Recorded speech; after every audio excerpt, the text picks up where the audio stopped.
All right, happy Friday. I'm broadcasting on location from Fort Lee. Oh, nice.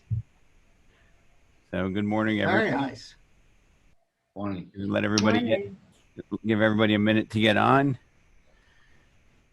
And while we're doing, Wearing a sport coat too. My goodness. yeah, you like that, huh? Yeah, very impressive. Styling and profiling. Yeah, exactly. So Jay, did you put that deal together? Which one? The one up in Hunterdon County. Yeah, we'll see. I mean, they bought the house for $815 and closed in February. And Rob, you know how much they told me they wanted for it now for them to move? 980. Okay. So we wrote up an offer. So I got they called me yesterday saying, hey, what's going on? But I had the funeral and everything. So yes, I got to see if I can put it together today, Rob. It might happen. Fantastic. It's a long shot at 980 because we're at like 940. So. All right. Well, at least you got a shot. So I'm going to get started here. Going to do the review of our mission statement. I know you guys may be getting tired of it, but hopefully it starts to ingrain. You know, we are the organization that changes lives and builds communities by empowering you, the agents, and our clients to make sound real estate decisions. So we're changing lives, building communities, empowering you and your clients to make sound real estate decisions. And this is all going to kind of tie together in later when we talk about the listing attraction theory. Core values, integrity, be open and transparent, have the courage to do the right thing while respecting others. There's a way to do it. Passion, love what you do it with purpose and hustle. If you don't love this business, it can be really challenging. Leadership, lead by example, stop blaming others. I think I'm going to change that instead of accept personal responsibility. Caring, embrace a culture of pride and dignity in all that we do. And I think caring and empathy kind of go together. And I'm going to tie that in a little bit later. Accountability, own the results, abundance. Even in this tight inventory market, we went through probably 6 weeks ago, a few examples of people who are growing their business substantially in a tight inventory market because they have the abundance mentality. Innovation, evolve, embrace, and be an industry catalyst for change. Now, boy, isn't that more relevant now than ever? And lastly is leverage. Basically, try to figure out how you're not doing the things that you're not the best at, that you shouldn't be doing, that aren't congruent with the business model or the outcome that you want. And I think it was last week or maybe 2 weeks ago, we talked about, when you look around the industry, now there's over 2 million real estate professionals. It's double what it was. There's more agents in the market than there are listings for sale. So there's a lot of minefields out there for buyers, and not that they're bad people, but they're just not experienced, and most of them won't be sticking around when the market shifts or even through the good market. So with that said, I'm going to challenge you and say that everybody has a moral obligation to help as many people as you can. Okay. It's not a selfish one.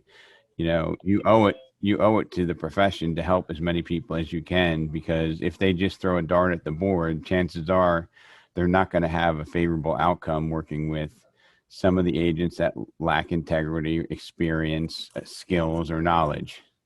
Does that make sense? And if we could all, I find these to be a lot more helpful if you put your cameras on, so it's a little bit more interactive. So if you're in a place where you can, that would be much appreciated. So the listing attraction theory. Does anybody have any thoughts on the topic? Nobody. Does the listing attraction theory sound better than the listing chasing process? Yeah. And you have to become what you would want to be for your person to be, I don't know, I'm saying it right, but you have to think about what you need to become to attract the people that you want to attract to be able to get them to sign with you Correct. and develop that relationship.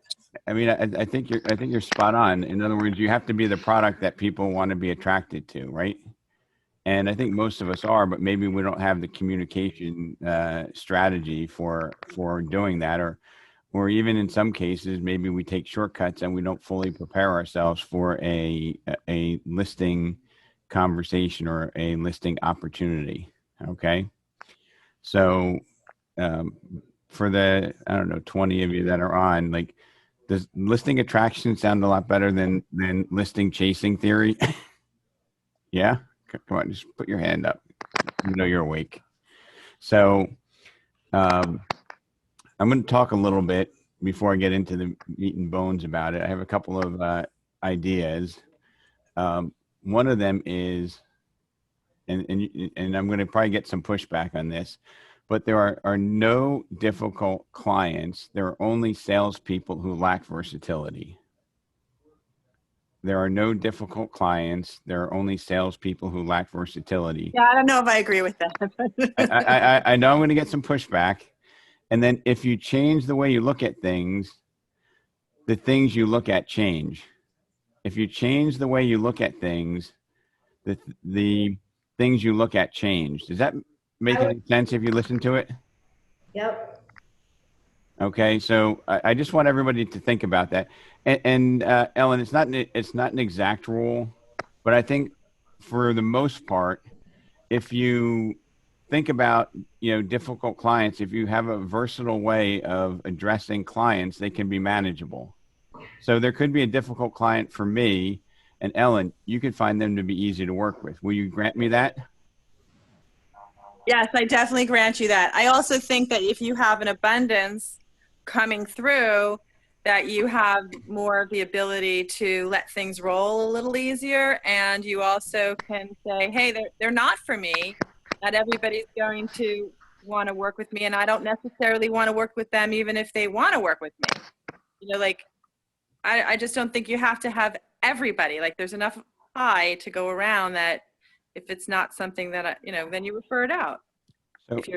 So Ellen, I think you're on to another thing. I might turn the reins over to you today because you're on fire, because I think what you're trying to say, and maybe I'm paraphrasing this a little bit differently, but it's the same thing, is if I meet you at your house, okay, for a listing conversation, I am not auditioning for the job. We're having a conversation to see if we're a good fit, right? Mm-hmm. It's like any other human relationship. Like if you wanted to go on a date, it's a first speed date. Yes, if you wanted to go on a date, I'm telling you, you're going to be running this. I'm going to turn over the controls to you. If you were going on a date, you wouldn't want to chase somebody because they would run faster, right? Absolutely. So you basically want to engage with value and say, hey, look, if it works for us both, then this is going to be a great relationship. If it doesn't, so be it. Time is up. Going to my next speed date, right? Yeah, absolutely. And I think that you can have a good conversation with people no matter what and say, look, if I can help you get what you want, like, is that okay with you? And then if you want to work with me, great. And if you don't want to work with me, great. If I helped you and gave any value at all to you in this conversation, that's my goal. And then if we could move to the next level, if you are finding that I'm giving you value and that I can help you get what you want, then let's go. Let's roll. Yep. So that is like the foundation of the attraction theory, is that we're not auditioning for the business, that there's a parallel assessment, right? In other words, like, I'm interviewing you as the homeowner as much as you're interviewing me. And to be honest with you, I think it's probably even more of me interviewing you because I do this for a living and I'm controlling the process. Does that make sense? Yeah, Like it's leading the conversation as opposed to just like letting them manipulate. Like if you have a very specific way to get through the conversations, and I think they're conversations, like it's an initial like walking through the door and then sitting down, figuring out what their motivation is, and then how you work specifically, and then how you're different and how you can help and make that be very short, not like an hour and a half, like list, a listing presentation, but be more of a conversation, and then help them figure out, get them what they want. Yep. And I'm going to ask everybody who's got their camera on, who really enjoys going on a listing appointment with somebody that you don't know? Basically, maybe it's not even a referral, but you just got the opportunity. And who enjoys it? Raise your hand. I enjoy it, actually. Okay. Now, who feels like a little bit of a butterfly in their stomach and a little bit of anxiety when that happens? Be honest. Not as much as I used to. I mean, I used to get more butterflies, but now I have my system and. So Janine, it's about just an informal look. It's probably maybe 60-40 of people with a little bit more butterflies than really enjoying that listing presentation or that listing conversation. And I think that the listing opportunity or the listing conversation is influenced by the way that you feel about it. Okay. Now, here's some other things that I just want us to listen to without thinking about it. Okay.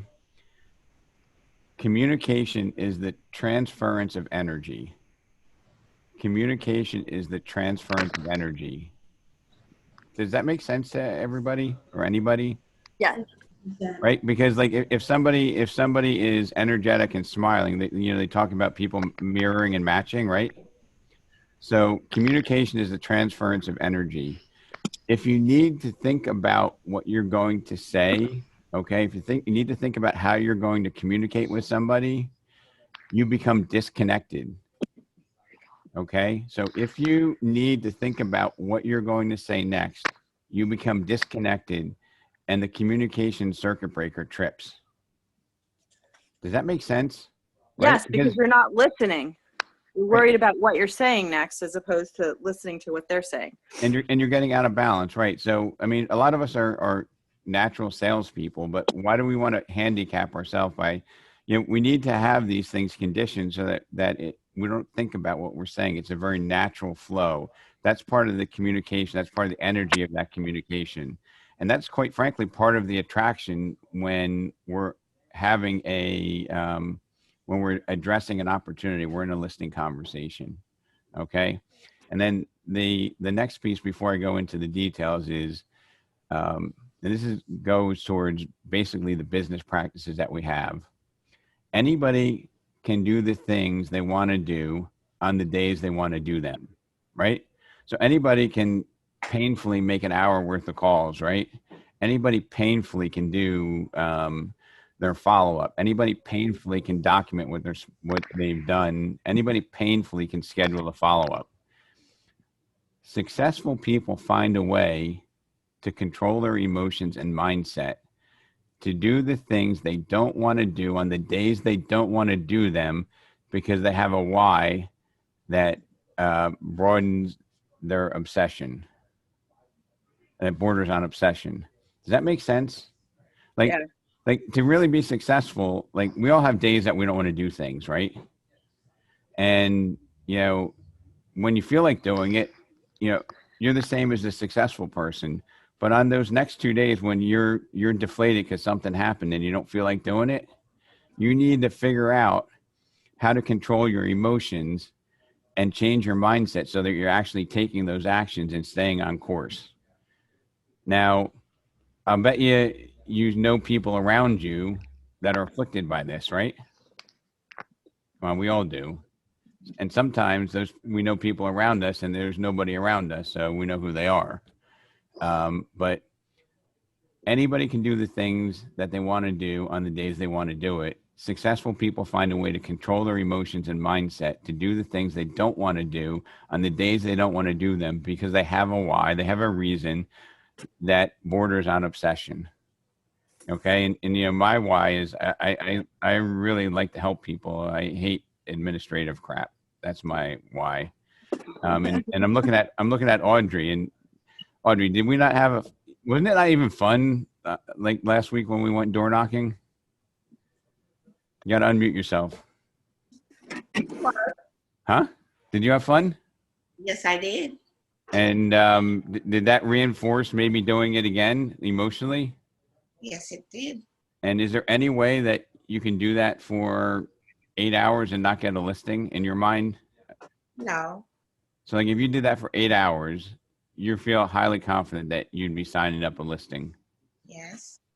I think you might have two. I mean, it was just incredible. And there was no hesitation from COVID whatsoever, right? Right.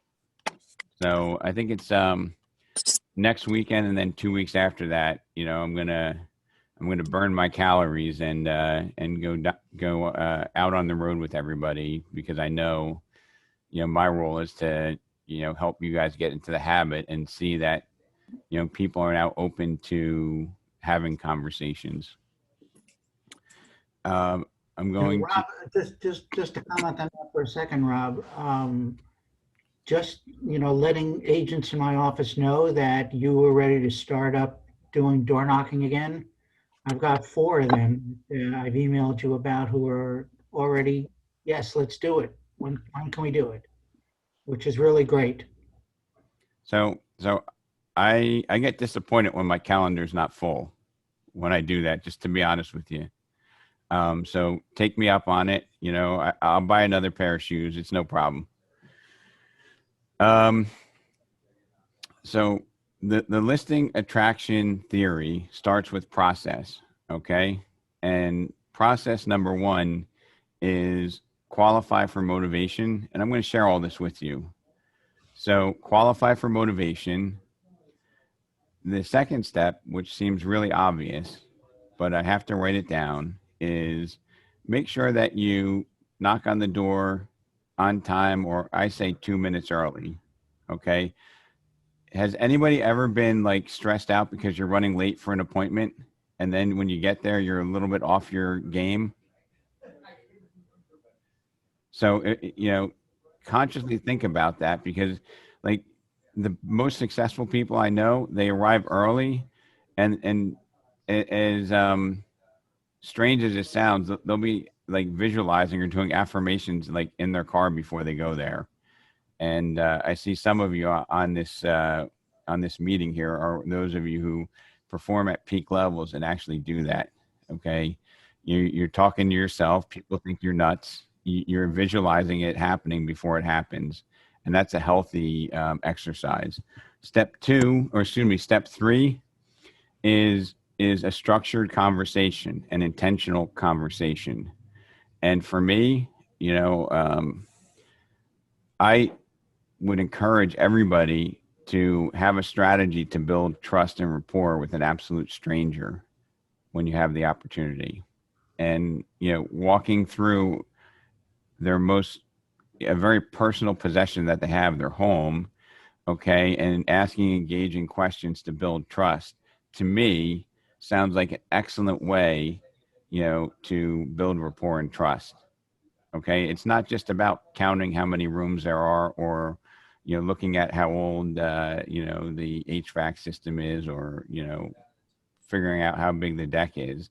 You know, it's a personalized way to build engagement and trust through rapport. Okay. And when you communicate exactly what you're going to do, number 2 is, B is understand why and identify the biggest concerns. So like if you went on a listing conversation and you didn't understand why they were moving and where they're going, and you just went to, hey, here's what your home's worth, here's my commission, here's how I'm going to market it. Do you think we might be handicapped if we kind of skip that step about, hey, Anthony Lambiasi, where are you and your wife going to move to? You know, instead of just looking at it as a product.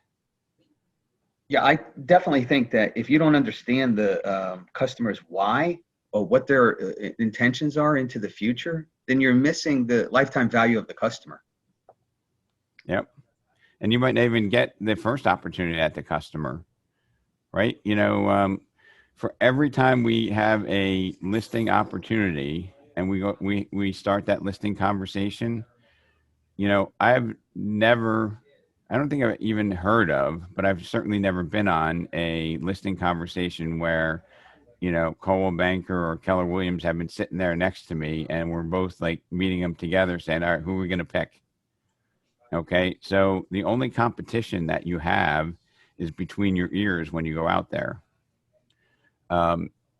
The third piece of the conversation is we need to communicate exactly what we're going to do.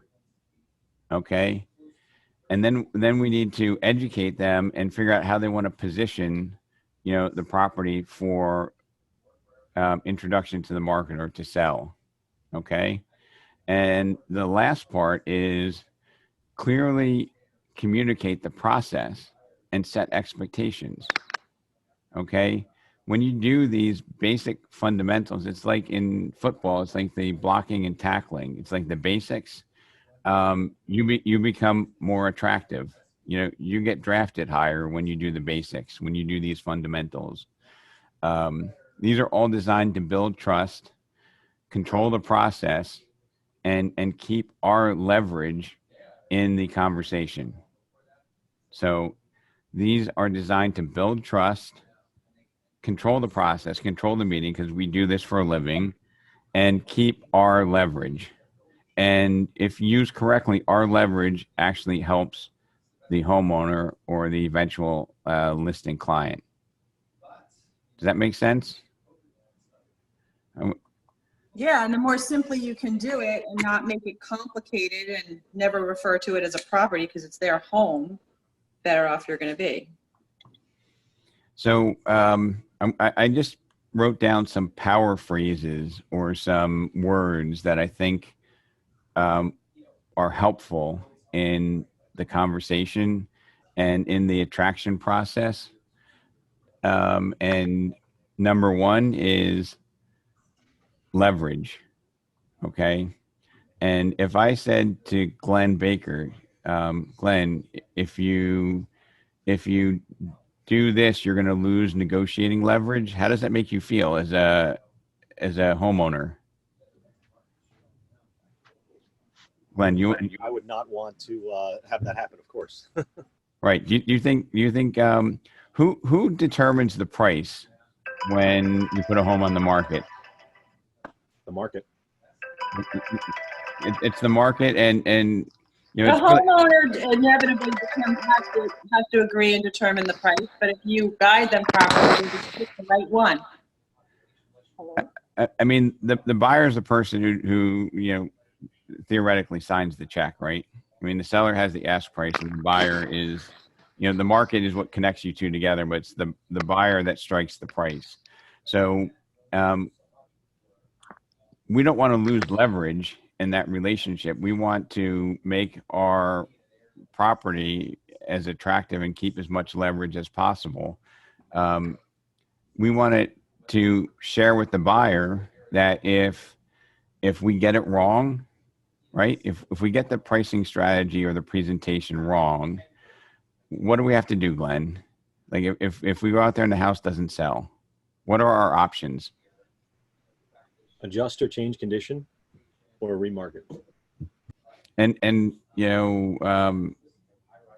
homeowner will say, why don't you advertise it more? But that's not the problem, is it, Glenn? No, not at all. I mean, you can show them the exposure and how much activity it has, and that's seldom the issue, if ever. The issue normally is the position in the market. And if you, in this hottest market I've ever seen, have to lower your price, right, to attract more offers, Glenn, when you lower the price and it's been on the market for 28 days, how do you think Jay Latanzio's buyer is going to process making an offer? What do you think goes in their head? I've got leverage and I'm going to lowball you. Right. And if we have that communication with a seller and they are telling you that, what are they less likely to do, Glenn? Overprice the house. Overprice the house. Power phrases. Avoid leaving money on the table. Does that have an emotional connection with people?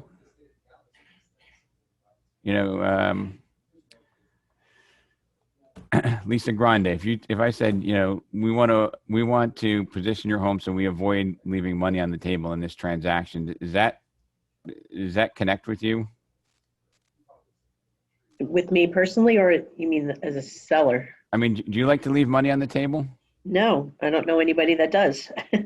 Okay, so if that's, to me, if you say, look, we need to make sure we get this right so we avoid leaving money on the table. We don't want to surrender our leverage. We don't want to hinder our ability to negotiate. Okay, we use relatable terms, and I see some people say, I think Glenn used the term needle in the haystack, right? Correct. Is that a Tom Ferry train thing? Yes, it is.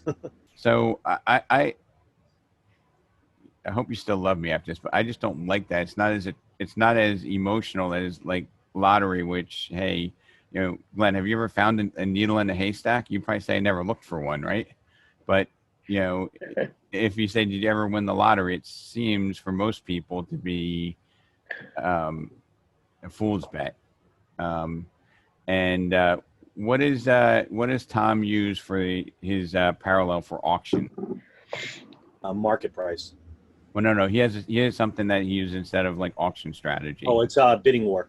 He says you want to create a bidding war, and bidding war is basically what an auction strategy is, and I think he describes what happens, and I just kind of categorize it. I'm like, hey, we could price it auction style, and Tom Ferry says we want to create a bidding war.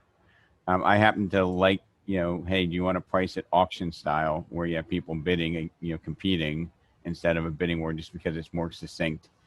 But I've been watching a lot of his stuff, and Glenn, and I picked it up that you were using his phraseology. Let's see. How will a buyer structure an offer if the property is just listed? So we talked about if we had to make a price reduction. Let me go to Ron. How would a buyer structure an offer if you were out there with them? They like that house. What goes on in their head? Well, early on, there's scarcity. There's not much there, so they're going to structure an offer with the least number of contingencies and the highest price. So you think they're going to bid in this market over ask or substantially under ask? What do you think?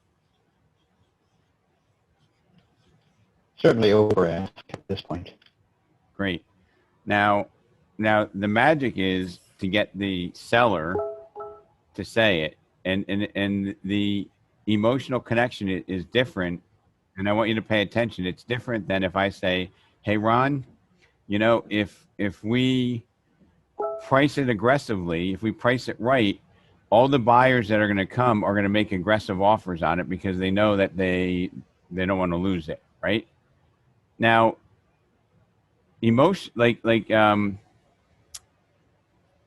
conversationally or logically is the word I'm looking for. Logically, it's the same thing, right? If I say to Ron, hey, Ron, if we price it competitively and we're getting offers early on, most buyers are going to make bids at or above ask price. But the emotional connection is not the same as if I pose the question and Ron answers it. Does that make sense to anybody? Right? Like if you have the skills and the strategy to get Ron to tell us what we believe is the best process to the outcome, does that not make us somewhat irresistible? Because we're driving him to what we're going to offer. Julio, does that make sense to you? Sure does. And could it be easily misunderstood that you can go out there because salespeople like to do what? Do they like to listen or talk by nature? Talk. We like to talk, right? So it can easily be done where a salesperson goes out there and is speaking, hey, Ron, we need to price it here because if we price it right, then the buyers are going to think that they need to make that doesn't work the same way. If we ask the question and the buyer, the buyer leads us to the solution that we have, it changes the game, right? You're with me on that, Julio, right? Yep, 100%. So, and I know, like, for me, like things like presumptive closes, like when you hear like these sales gurus talk, it sounds a little bit, sounds like a little bit tricky and not genuine. But when you're delivering value, right? You never ask, hey, are you okay signing the listing today? Right? Like that gives them the opportunity to say no, right? You're giving them an opportunity to go left or right. But we can go in there and say, hey, Julio, when would you like us to do the first open house? Or it might be, hey, Lisa, when do you think the painter can be done and those few minor repairs can be done so we get the photographer out here? Okay. And this is a conscious decision that I make when I'm out there in a listing conversation to attract the seller to me, right? If I say, Lisa Grande, when do you think you have the painter done? When can the painter be finished? Lisa, you got it. I'm answering. Yeah, like we're at a pretend listing of conversation. Lisa, Yeah. when do you think the painter can be in and paint those two rooms a neutral color? That could probably be done in a couple weeks. And we're gonna just get 1-800-GOT-JUNK to get rid of those few things in the basement Yeah. within a couple weeks, you think?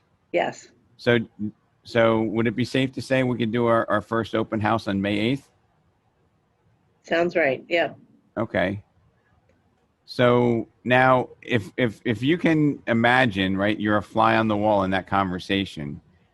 When we've gotten to that point, do you think that the sale is somewhat closed? Yes. Sounds more assuring that way than giving them the choice, like you said. Right. And then, after that, it's like, so Lisa, we just have a couple more things that we need to do. First of all, we need to decide, what are we going to offer the agent that brings us the buyer? Easy Right. Conversation, right? Right. And notice I said, what are we, assuming we're working together, right, going to offer the other agent that brings us the buyer?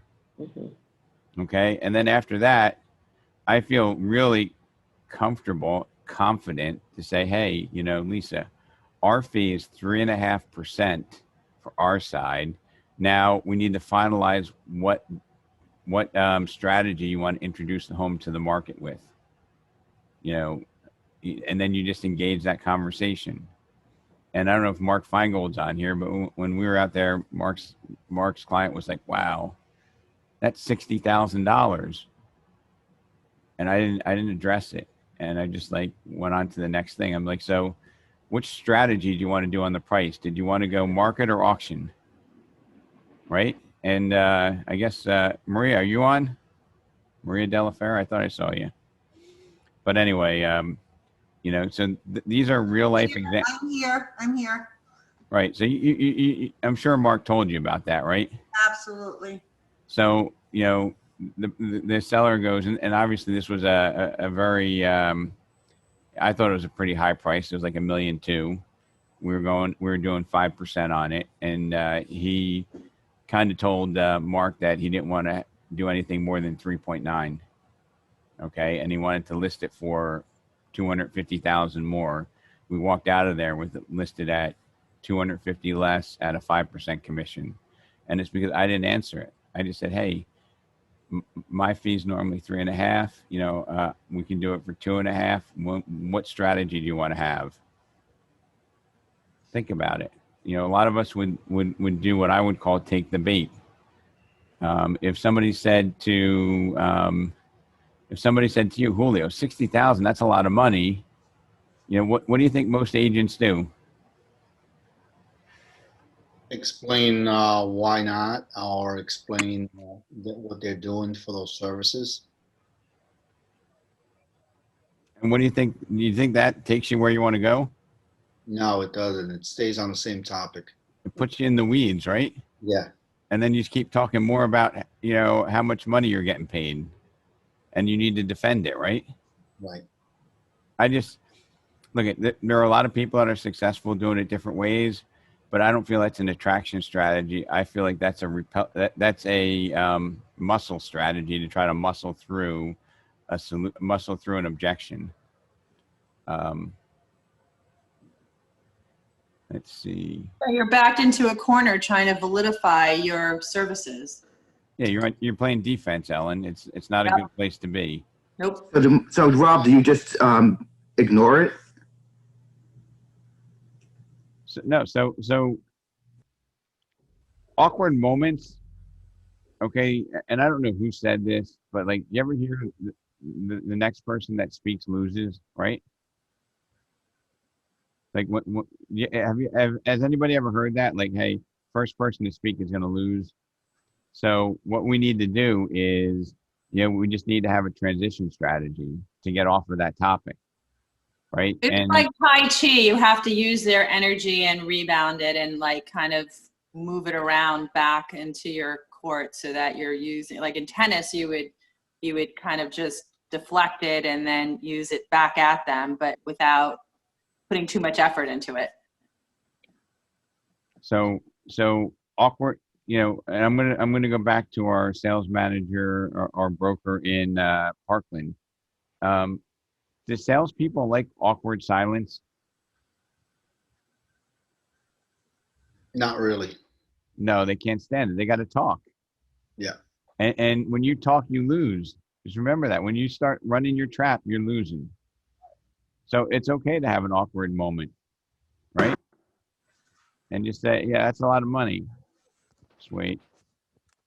So do we want to do the first open house on the 8th or the 16th or the 17th, whatever it, you know, whatever that is the way that we need to address it without, you know, engaging and going deeper and deeper into that topic. Because the more you discuss it, the lower your fee gets. I'm just telling you that. The more you have to defend your fee, the lower it gets. Okay, if somebody says, hey, you know, wow, 60,000, that's a lot of money. Is there anybody on this call? I don't think there's anybody in the universe that thinks they're going to engage that and then say, hey, I do all these things, you know, actually I want to convince you I get more. That would be absurd, right? So the best possible case you're going to do is you're going to spend a lot of time defending it and probably creating, you're going to be breaking down the trust process because you're going to be defending, you're going to be adversarial at that point. Basically, you're starting over again with the process when you fall into that trap. It starts becoming a debate, and you don't want to be in a debate.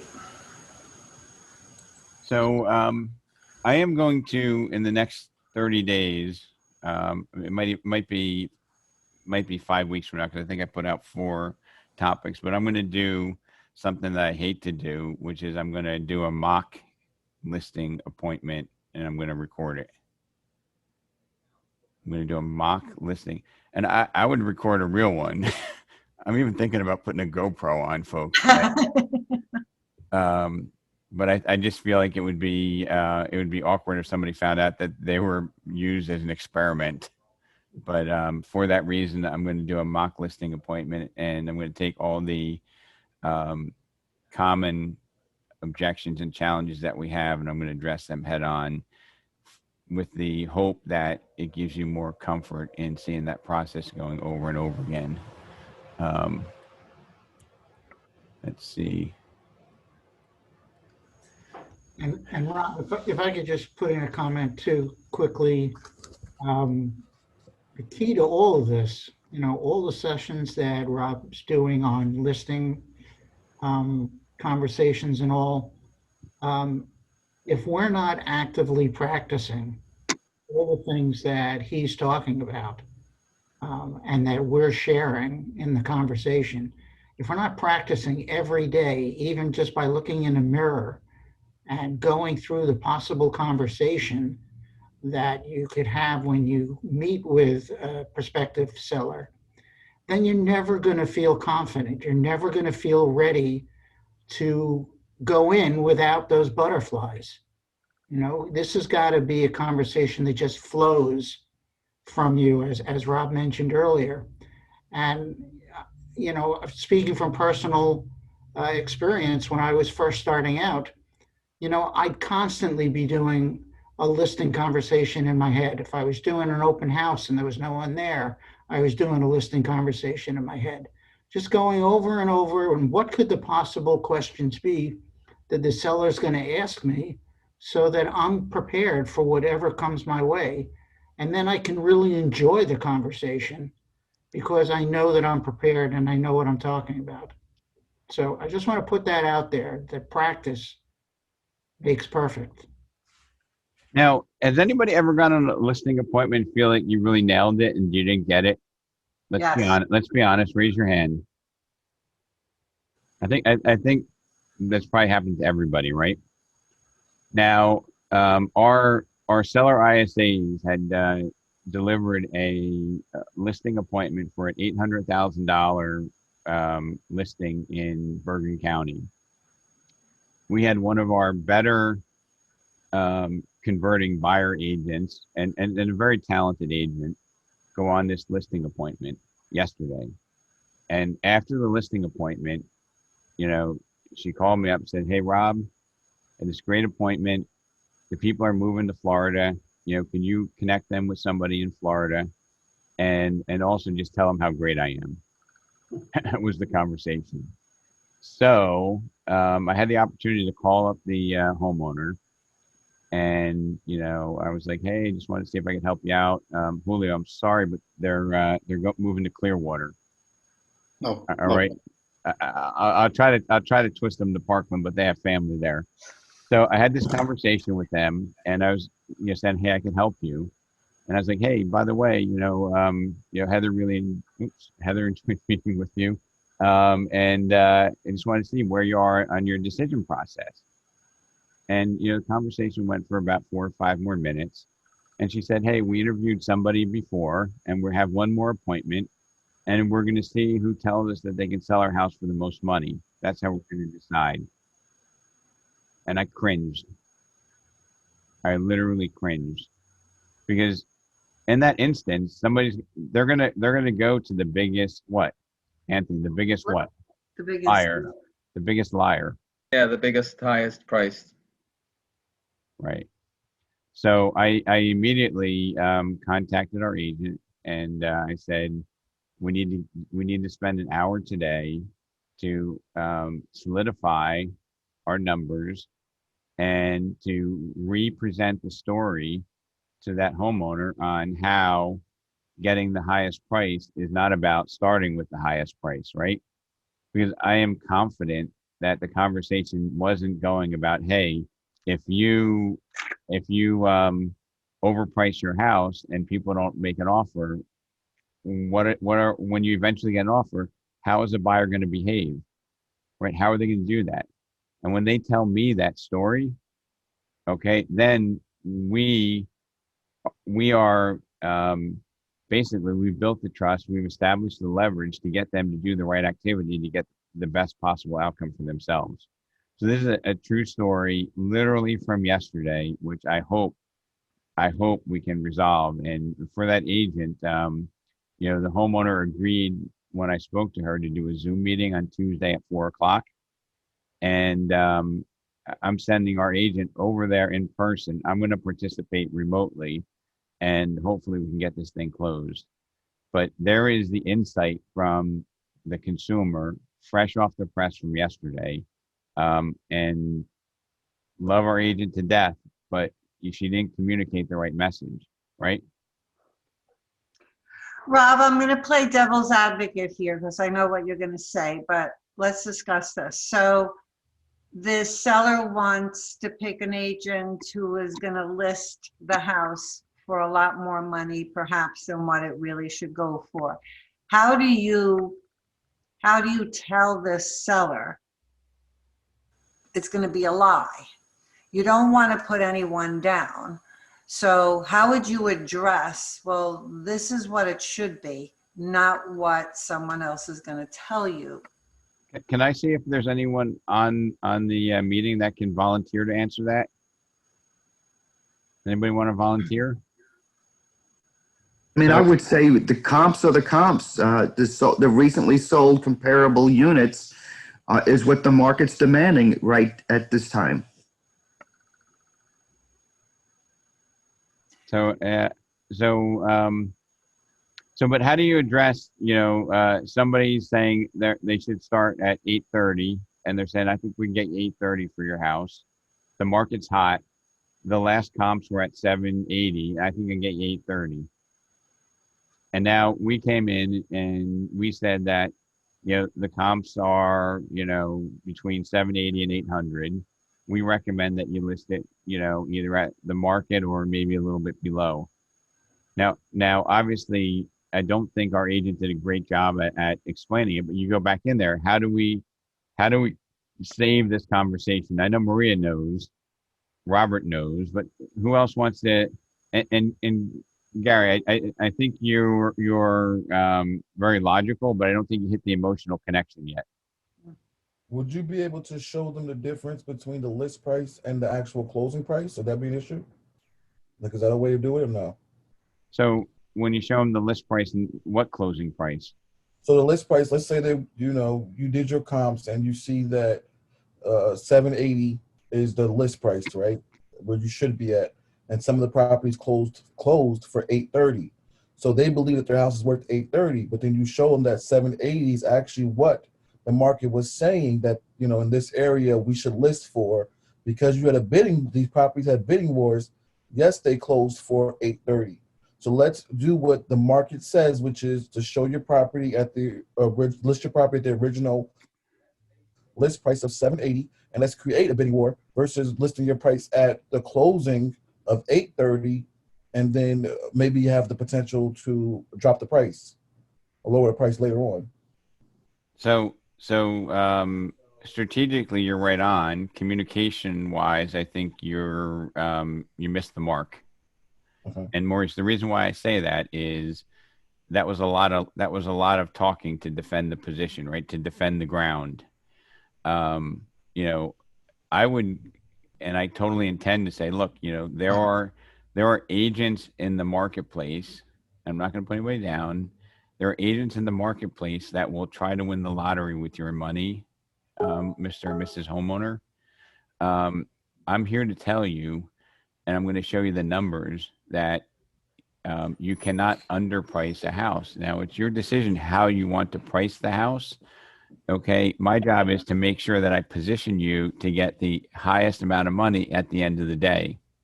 Now, can you underprice? I'm going to step out of the role play, and I'm going to ask Anthony, can you underprice a house? Or Anna, can you underprice a house in this market?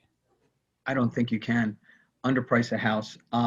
But to course correct on that last question that you had asked, I think the answer to correct the situation is to explain to the homeowner that you have one shot as a Broadway play to present your home to the market. And if you miss it on this Broadway play, you're going to wind up losing more money than gaining more money. So again, and maybe your dialogue is not like a role play dialogue, but your concept is also worth sharing. But you have to let them say, hey, if we get the pricing wrong, and then we have to adjust the price in the hottest market, what's going to happen? Anthony, what is going to happen? Like, I don't want to put you in a position where you lose control of the process. And I don't want you to lose any leverage, in this sale. Right? You cannot underprice a house. If we underpriced it by $50,000, we'd have so many offers, and then we'd have a line outside your house on Saturday and Sunday, and we'd bid it up to the optimal price. Does that make sense? Anthony, can you see that? That's awesome. You can't underprice a house, but you can certainly easily overprice it. That's like so easy to understand. Anna? Yeah. Yes, if I could chime in, I would talk to them also about losing control. Imagine that we do overprice it and we get that one crazy buyer later on down the road. That buyer is going to have so much control over us because we don't have backup offers to say, hey buyer, you want a $20,000 roof request? Okay, we're just going to move on to the next one. So I would tell them that they're kind of losing control of the transaction if in this market we don't have multiple offers. Yep. So and the way that, Anna, you are so logical, and maybe even asking them questions. What would happen if, what would happen if we only had one buyer that made an offer, and then that the buyer pulled out, and let the seller tell you instead of us telling them. Fair. And Yeah. I don't know if you were saying that Right. you would do that, but if you asked it and they say it, then they're basically closing themselves on doing the right thing. Okay. And that's it's a very fine line, but it's a very significant one. Fair. That's truly leading. I think that is truly leading in that method of asking the question and letting them answer it, as opposed to giving them the information. I would actually come out and say, so Rob, would you rather have 15 buyers bidding for your home or just one? Yeah, I mean, and maybe even to change it, it's like, how many offers would you like to receive? Maria, how many offers would you like to receive on your house? Oh, I want as many as the one down the road. They had a line out their door, Rob, and they got the 8:30. So that's where we should be at. But they had like 20 people outside waiting to go into that open house. So I want that, Rob. Yep. And then another powerful phrase that I neglected to say is, I like to say, hey, assuming that we decide to work together, right? And I would write that one down because I love to use that. Hey, Maria, assuming we decide to work together, what does that do? It includes you in the whole process right from the get-go. But it lets them know that I'm not going to take your listing, period, right? That, hey, it needs to make sense for me. So Anthony, assuming we decide to work together, how would you like to position your home in the market? Auction style. Now, smart move. Now, did Anthony just close himself? Yes. So if I say to you, Gary, assuming we decide to work together, how would you like to position your home? Position at a price that's going to attract many buyers. All right. So based on the numbers, what do you think that price should be, Gary? Based on the comparable sales, in the area. Okay. So are we saying, like, just that phrase, assuming we decide to work together, how would you like to position your home, is a really powerful phrase? Absolutely. And maybe it's something that we might want to even write down by hand and underline and circle, right? Because when I say that, it takes the leverage away from the seller. Like, hey, I'm auditioning for the job. No, you're as much auditioning to get on my calendar as I am auditioning for your job. Because Maria, I don't take listings if I can't get a seller, the maximum value for their home, right? If you say that, Maria and Ed, I honestly, I can't take your listing if I don't feel like I'm the right person to get you the maximum net amount of money when you sell your house. Is that fair? That's fair. And Rob, you think your way is going to work? I mean, you're listing my house $50,000 less than the other agent. You think that's the best way? So Maria, my job is to give you the facts and let you decide how you want to introduce your home to the market, and then we could see if we're a good fit. Fair enough. Now, do you like that? Who likes that way of addressing that conversation? Right? My job is to have a discussion with you, to present you with the different strategies, and at the end, we'll see if we're a good fit to work together. Because to be honest with you, Maria, if I can't get you and Ed the highest possible net for the sale of your house, honestly, I'm probably going to withdraw from, consideration here. So anyway, that to me is an attraction strategy, because I'm not on my knees begging for your listing. I'm not going to take an overpriced listing. And I hope next Friday, I have a great story about this new listing coming on in Bergen County for $779 or $799, and some other agents are scratching their head saying, "What happened? I thought I had it." I mean, we've all been there where we thought we had that listing, right? And then we didn't get it. So look, I can't predict the future, but I can control what I do, and I am committed to helping make sure that we get the best possible opportunity. We educate the seller, and I believe an educated seller is going to be our best client.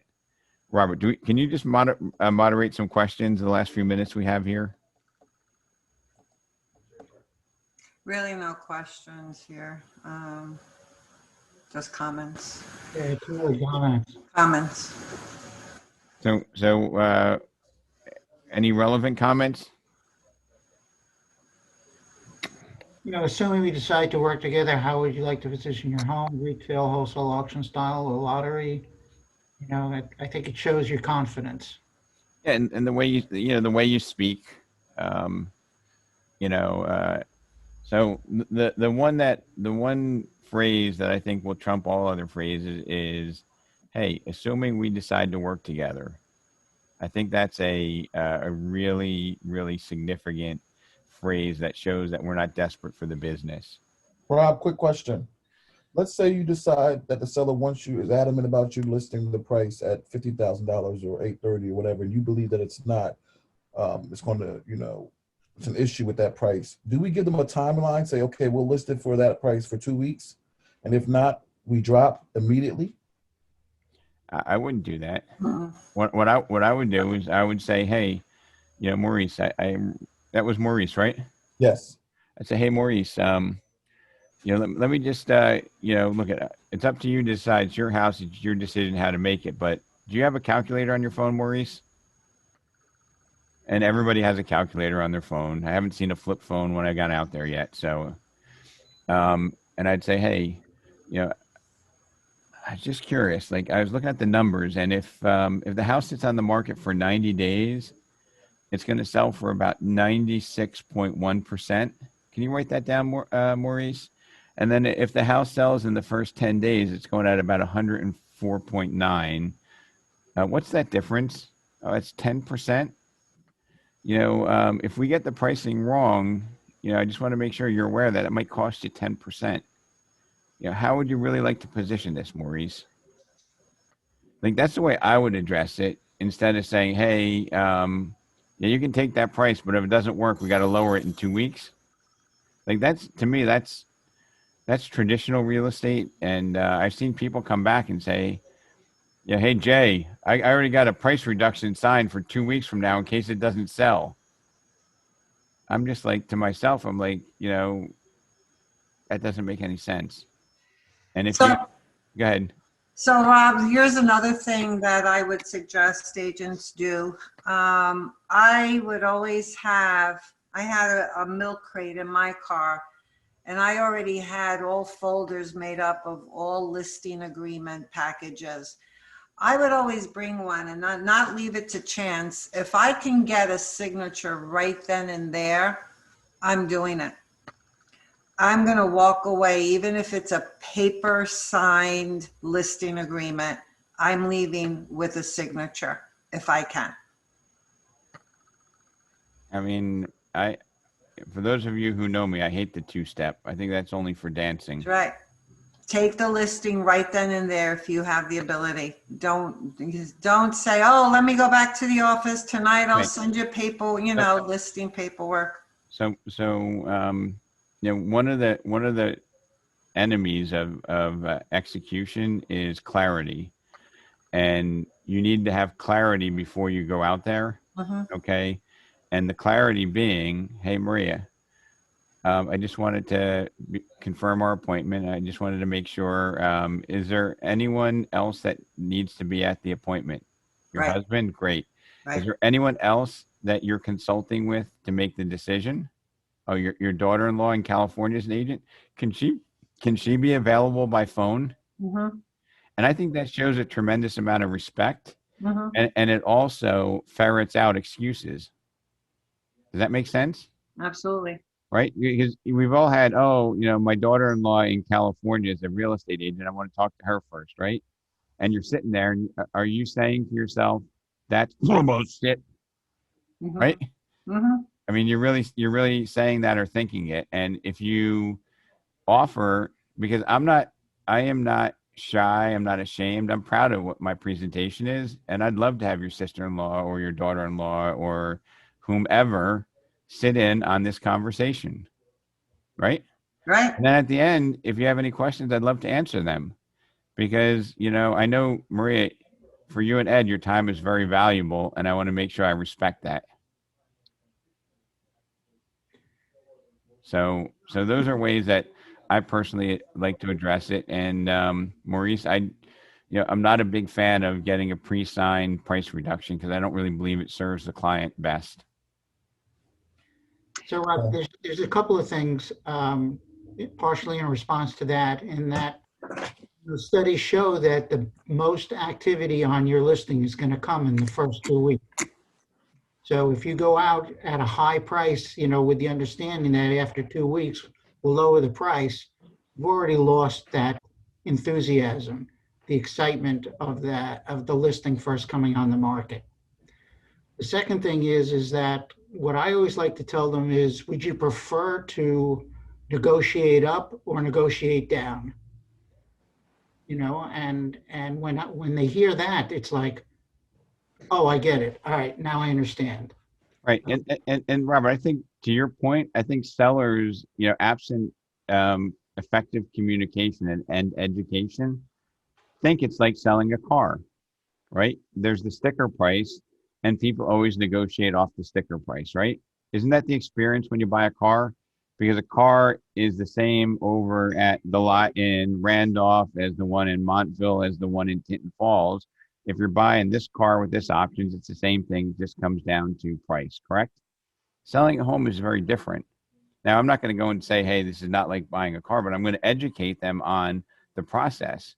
And do we think that most sellers think, absent going through the exercise, hey, if I hold out, I'm going to get a higher price? Don't you think like human nature is, hey, if I sell it quickly, I gave it away, but hey, Robert, I'm in no hurry. I can hold out for a higher price. I mean, do you see that sellers have that mindset, right? And when they have that mindset, Maurice, they're inclined to try for that higher price. And they're like, hey, I'm going to wait for the right buyer, because they don't understand how the market works. I'm like, Maurice, while you're waiting for the right buyer, if somebody comes in and sees the house is on the market for 62 days, how do you think they're going to go about making their first offer? And you ask the seller that. So Maurice, if your home has been on the market for 61 days and had a price reduction, how do you think a seller is going to, what's the thought process for their first offer? They're going to lowball. They're going to lowball it. And they get an offer after 61 days? Yeah, what do you think? How are they going to go about making an offer? Well, they're going to make a low offer. And now, Maurice, if we were, I can get a deal. Maurice, if we were What can I get it? They're going to think, what can I get it for? Not what am I willing to pay for it? And there's a distinct difference. If you're not overpaying, but if you're paying over the asking price, it's based on what would I be willing to pay for this house if it were at over the ask of X, Y, and Z? Would I pay it? And it's easier for a buyer to see that than when it's been on for a long time of what can I get it for? Right. And so, Maurice, if we happen to underprice it and we have an abundance of offers, what do you think is going to happen? For the seller or for the buyer? No, you're the homeowner. I'm talking to you. I'm saying, Maurice, if we happen to underprice it, right? And let's say your house is worth $50,000 more, and we happen to do that, what do you think is going to happen? The first weekend we introduce it to the market. We'll have way more offers than we can handle, and the offers will be better. Right, and then we can go back and say, hey, we have offers for $55,000 over. We want everybody to give you our highest and best. And now, where do you think you're going to wind up with a higher net price in your pocket, Maurice? By going with the lottery and trying for a little more in the beginning, or by pricing it auction style so we get more activity? Well, the first one, so pricing get better in the beginning. So how would you and your wife like to price the home now? Now, how do you think a logical person is gonna, going to process that when they're telling you out of their own words, their own mouth, right? That, Well, a logical person would probably say, let's price it below market so that we can get more. Or at market, not above. But they're not logical. They're, sellers or homeowners are not necessarily greedy, but they think their value is more than what the market says it is. So what I'm saying to you, Maurice, is that you're applying a tactic from the 80s in a market that has evolved. Okay. And Angelique, Robert, do you have the comment from Angelique on there? I really love that comment. Can you repeat that? To finish talking, and then I was going to read it. It said, "Hi, maybe like Maurice, I was taught the traditional way. I always did the two-step, see the house first, then do comp CMA. We were taught, how can you do a CMA if you haven't seen the inside of the house? What are your thoughts?" So my thoughts are that I'm going to ask questions, and if it's a gross misrepresentation of what they told me and what's there, I will make an adjustment on the fly. I'll say, hey, you know what, Robert, you said that you had a brand new kitchen, but in Summit, the standard for a new kitchen is not a DIY Home Depot version. So a home buyer is going to make an adjustment. So basically what I'm saying is this is the market value. I am confident in having that discussion in front of them in real time because I do this for a living. Okay. I know my market. So I hate the two-step. And I think Angelique had another comment before there about taking the listing at any price. And then do you see that comment? Yeah. Can you read that one? Angelique, go ahead. Tell me that. Yeah, hi, I'm here. Hold on once. Oh, my second one was what also was taught to me, take the listing no matter what. We were told to always take the listing no matter what the seller wanted to price it at. And also, like what Maurice said, that we were taught to tell the seller if, okay, I'll accept that price, even though it's, high, but in 2 weeks, if it doesn't get a sell or get an offer, we're going to drop the price. But I really been listening, and I see all the value you're all sharing. And Robert Garver, we were on a chat yesterday or a Zoom, whatever, and he said that that's why he feels like RE/MAX Select agents, we're supposed to be the best. And what you said, Rob, about going in and saying, I'm the expert. You had said you have a newer kitchen in Summit, but that's not up to the standard, I think is really strong. Yeah, so you need to understand your product, right? That's a given. And if you don't understand your product and you're newer, maybe you need to spend a little bit more time before you go out. But if you understand your product, it all comes down to communication. It comes down to the transference of energy that you can communicate that will excite people to want to do the right thing that benefits you both. Because imagine this, okay? You're able to convince people to do the right thing. And in this market, when you do the right thing, you're going to get them the highest possible price. When you get them the highest possible price and they start at market or a little bit below, your stats are going to be off the chart, right? You're going to be like, hey, in Summit, the average sale to ask price is 97.2%. My number is 104. So actually, if you list with me, okay, it's like you're listing it for free at 5%. Yeah. Because I get you 5.98% more, and I do it in a shorter period of time. Look, I'm not right for everybody. I don't even know if we're going to be a good fit to work together. Now, like, holy shit, you might not even take my listing. Right. Right. But, it all comes down to, we need to do right by the customer. A comment I made on one of the prior masterminds was, hey, if we do this transaction and, you get your price, you move to Clearwater, Florida, and I never get another referral from you, I would consider this to have been a failure on my part. Like, I really want to do a great job so that, you know, whenever you think about real estate, you're going to be dialing my number. Rob, can I address Angelique for a second here? I think I know what company she came from because that's what I was taught. So what you should, so everybody knows, I think, where I came from. Yeah. Yes. So Angelique, this is something, when you're on that phone call, making the appointment to go sit with them or her or whoever, you should be asking some key points about the home while you're at it. Say, hey, Angelique, before I come, can you tell me a little bit about, and you have some key questions about updating, if they've made any major improvements, pool, whatever. So you don't have to really see the house to come up with a good CMA.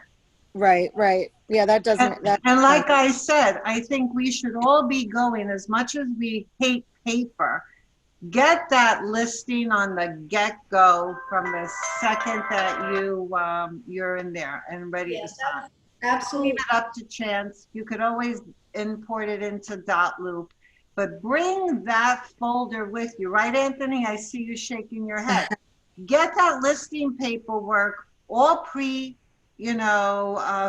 out, other than the key elements, start date and pricing. It's mindset. It's mindset. Yeah, if you go in with the right mindset that you already have their signatures on the listing, you're going to have their signatures on that listing. So don't leave it up to chance. Right. Yeah, so it depends on which company you started with and how you were trained initially. And then as you go along and you have more experience, and depending on how well you know the neighborhood, and to Maria's point, which is exactly what I was going to say, you get all that information before you walk through that door, and you bring the paperwork with you, and you don't leave without a signature, and then you put it into the loop.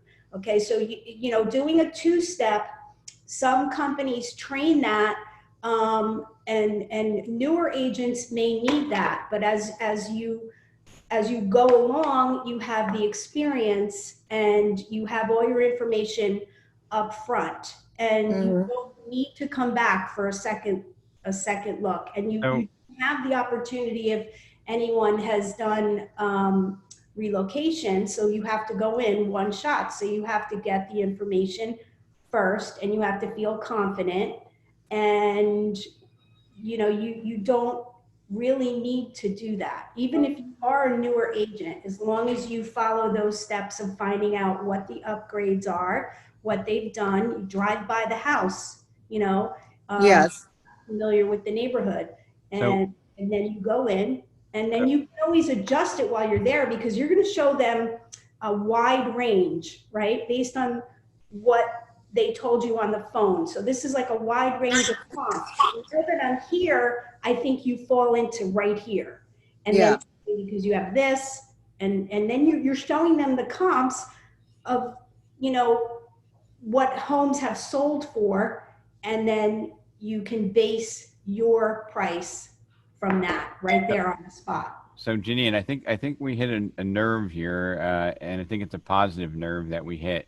I just want to say, like, hey, everybody, you're now at RE/MAX Select. If you don't change and evolve the way you do your practice wherever you were taught or learned, that that's a decision that you make.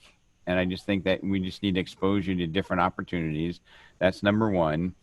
And number two is, in terms of like the two-step or the one-step process, like, I think that we're in the now economy where people want to know now. And if you have to go back and think about it, like, I think they're going to think about, how confident are you, right? Like, they don't want to come meet with you again. Okay. They want to get it done now. And if you can get them to tell you, hey, we want to do it, as opposed to what the industry does is talk down to people. We talk at people. Yes. Traditional salespeople say, hey, this is the way you should do it. I recommend this. I never recommend a price. I say there's 3 strategies. Which would you like to do? When you pick the strategy, you close yourself. Yeah. There's a great quote in here from Audrey that says, I think it's to take the listing at all costs without the confidence and professionalism as realtors that creates the anger we see expressed from dissatisfied sellers. It shows we do not know our jobs. Yeah. So if you're new, I would take somebody that's experienced, or invite your manager to go out with you. But don't do the two-step. Don't compromise the service to the client because you're not fully confident in what you're doing. So we've gone over. I think we had a really great, engaging debate I here. got one more question. Go ahead. Janet had one more comment or question in the comment section, and it was, can you tell other agents we have over listing price of 50,000? And that's one of my questions I want to know. Can we tell them that? Can you tell what? Can we tell the other agents we have over list price 50,000? So we remember a scenario you were giving me where we had multiple offers of $50,000 over me, and you were talking, and you said you can call the agents, tell them we have above list price. Are we allowed to say that we have it over 50,000? Robert, you can do that with the seller's permission, right? With the seller's permission. Yeah. So I would counsel the seller and say, hey, we have an ability to negotiate this up higher than we thought. I just want to share my strategy with you. Do you agree with me? Right. I'm going to tell everybody that, hey, we listed it at $799. Our best offer now is $855. We want to go highest and best. So anyway, we're 17 minutes over. It was a great conversation. Have a great productive weekend.